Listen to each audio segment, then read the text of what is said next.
We, the powerless people, are holding the powerful people up there, and they know that.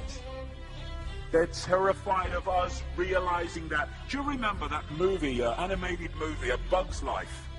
A Bug's Life with the grasshoppers? And what happened was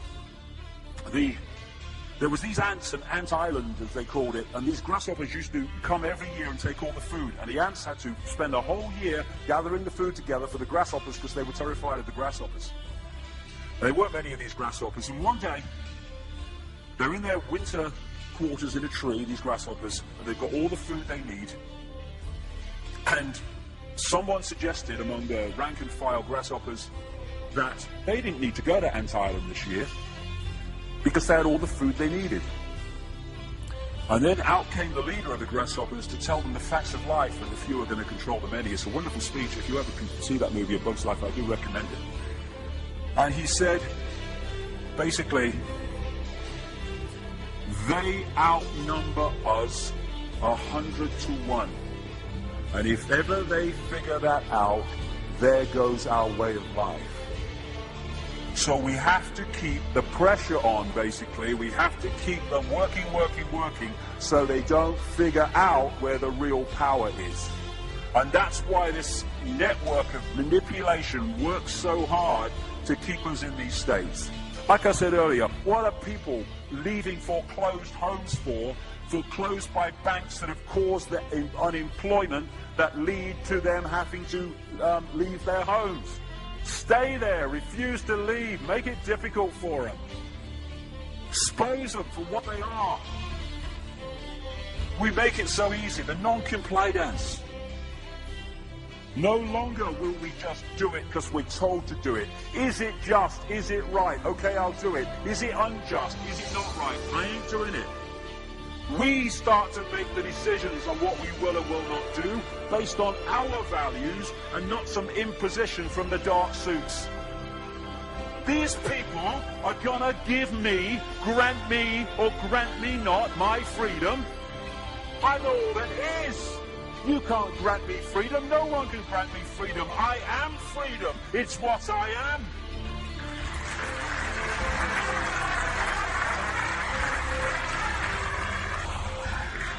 The big question, what would consciousness do? What would consciousness do in this situation? And when we ask that question, it really just changed the way we see the world. Not what would I do, mind, a little frightened. What would consciousness do? You know, this is a great line. If it's not right, don't do it. If it's not true, don't say it. And what would transform this world overnight is if we started doing what we knew to be right in the situations we face, instead of what we think is right for us in the moment. Not what are the consequences for me, or what's the best thing for me, how do I get the best deal out of this? What is right? What is just in this situation? If we started making decisions based on that, the world would transform overnight.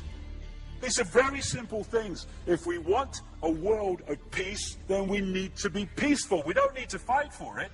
We just need to be peaceful, and we'll bring that about. If we want a world of kindness, we need to be kind, and then it will naturally unfold. We don't fight for kindness. As Martin Luther King said, it's a wonderful saying, piece of oratory. Cowardice asks the question, is it safe? Expediency asks the question, is it politic? Vanity asks the question, is it popular? But consciousness asks the question, is it right? And there comes a time when one must take a position that is neither safe, nor politic, nor popular, but one must take it because it is right. And when enough of us do that, what is right will manifest by definition. And we're in this position now where this vibrational change, this energetic change is taking place, where we can start cracking these eggshells, where we can start becoming the full magnitude of who we are, where we can be consciousness in the now, using mind to experience this reality instead of being governed by it, turning the key to let consciousness in. We're being offered this opportunity now. No longer can we say we didn't realize who we are, we didn't know we could do that. I was kind of waking up one day, and I saw this earth with imprisoned, and I saw this big lock and a key going in and being turned. I went on the internet just very shortly afterwards. I was looking for a picture, not this one, and that's what I saw. The picture I'd just seen in my half kind of sleep. And that's what we're being offered the chance to do now, to turn the master key called becoming conscious that will bring an end to this. It's being given to us, we just need to take it. And to take it, we need to say enough. Enough of being enslaved by these people, enough of being enslaved by our manipulated ignorance, enough of being enslaved by the fear of being who we are.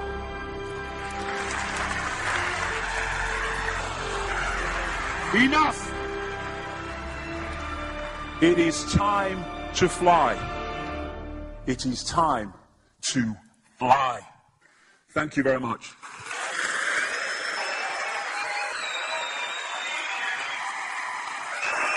Thank you. Thank you very much. Thank you. Thank you. Thank you.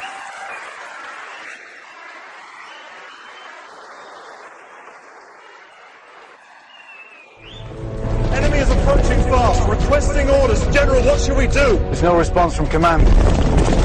Or from party leader Creedy. Stand down! Stand down!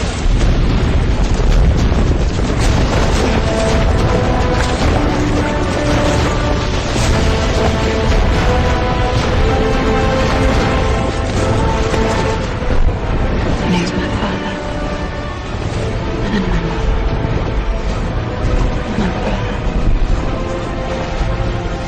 my friend. He is you, and me.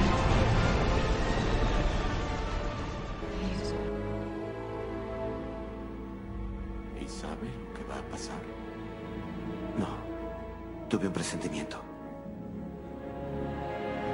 Pero lo adivino. Entre tanto caos, alguien cometerá una estupidez. Y cuando lo hagan, las cosas se agravarán.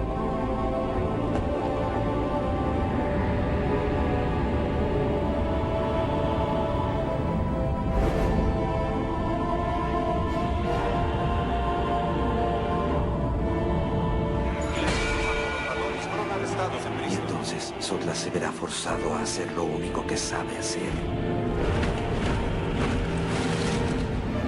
En ese momento, todo lo que Ben necesita hacer es cumplir su palabra.